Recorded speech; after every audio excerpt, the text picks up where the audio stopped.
some 40, 45 years ago, 50 years ago in Iran, the situation, I think, is same as it now, because there's nothing, no discussion. They're afraid to talk about sexuality. There is no teaching about normal sexuality, how normal sexuality should be, how they should handle their sexual impulses in the absence of possibility of sexual contact, and there is no teaching about masturbation and the healthy aspect of it, healthy nature of it, or when it is unhealthy and becomes, sick. There is no discussion. They don't know what is healthy sex, what is unhealthy sex, what is healthy masturbation, what is not healthy masturbation. Now, to make sure that I'm not out of touch with the present-day youth problem, I sent an email to my daughter, an expert, and asked her opinion about present-day situation. She's one generation closer to adolescence than me, so I sent an email and I asked her to discuss with, let me see if I can find the email. Oh, I sent an email and I said that, first I said, how are you, and things like that. And then I said, what is average American family attitude? Actually, I have a very good relation with her. She's here now shopping somewhere. But I told her, I sent an email, I said, what is the average American family attitude about teenagers' sexual activities? I mean, after puberty, in their adolescence, are parents tolerant? Do they facilitate teenage sexual contact and their relations? Or they are punitive and discouraging and negating? Or they are tolerant but not affirmative? Now, she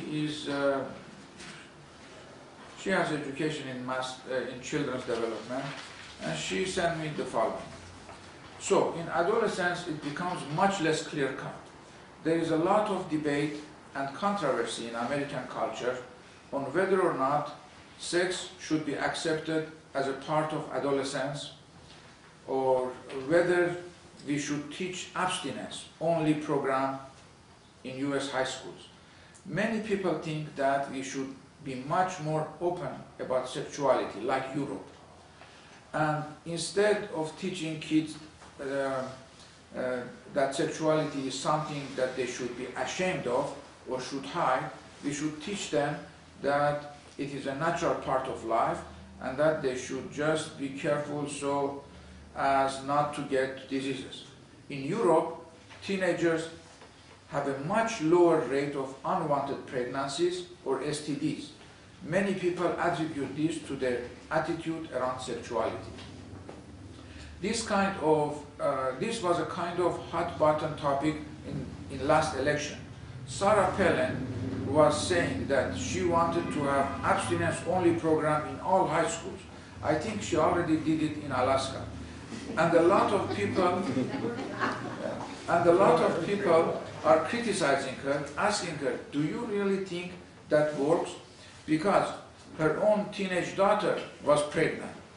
And she still stood by her belief that high schools should be taught not to have sex, and if we give them safe sex education in high schools, then this means we are condoning or encouraging that. Many other people agree with her and say that if we educate teenagers or even make condoms and birth control available in high schools, that are encouraging them to be sexually active before they are ready. Other people, however, say that teenagers are going to have sex regardless, and if we educate them and provide condoms or birth control, we are at least teaching them to be responsible.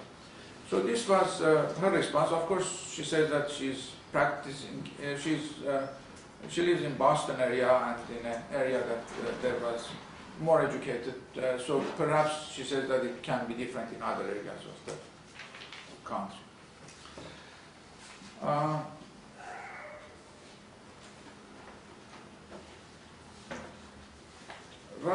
in 1932, Kevin already went over that, but I will just touch upon it. Reich in 1932 wrote an article under the topic of sexual right of youth. This article is about 78 years later today, is still valid and applicable for today's youth. Reich says young people want to know why are sexual matters treated with such secrecy in schools and at homes, in public in general. What is the significance of compulsive daydreaming that they are struggling with, or attention deficit disorder, and moodiness, excitation, isolation, sexual fears that occurs in this age? What is the way out of it? Young people are contaminated on one hand by moralizers and advocates of abstinence, and on the other hand by pornographic literature, which both are extremely dangerous. The sexual misery of modern youth is immeasurable, but most of it is out of sight. The young people have more than right to be enlightened. They are fully entitled to the emotional health and sexual joy in life. This means that even tolerant attitude toward adolescent sexuality is not enough, and they should be assisted to attain such joy and happiness.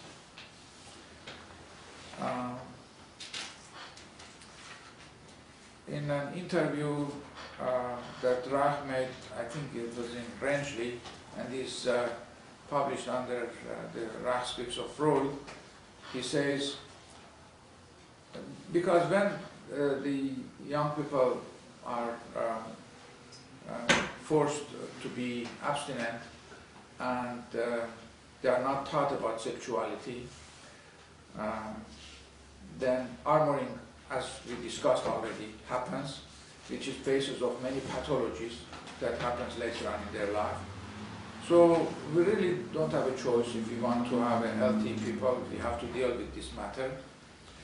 So Reich said in that interview, I assure you that there is no solution in this world's problem unless this point is cleared up, sociologically, politically, economically, psychologically, structurally, characterologically. In any single respect, I do not believe that there will be a solution of any social problem as long as children and adolescents grow up with the stasis of their biological energy. So actually, those who understand Reich's theories and know the righteousness of it, there is no way that we can have anything better unless we deal with this matter. And from ergonomic point of view, we hold the view that sexual need of young people has central importance in their health and productivity and cannot be solved without affection and concern about their sexual life. We also need to keep an eye on hypocrisy deeply rooted in ourselves as well. We have to deal with ourselves as well as with problems outside ourselves. So I finished my talk a little sooner, so maybe you can have a rest of time.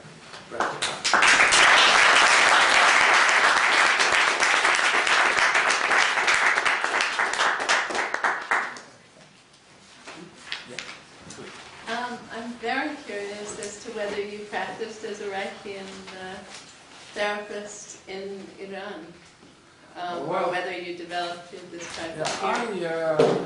I became introduced to Reich when I came here in 1977. I started psychiatry residency, and around 1979, there were all types of psychiatric theories and psychoanalytic theories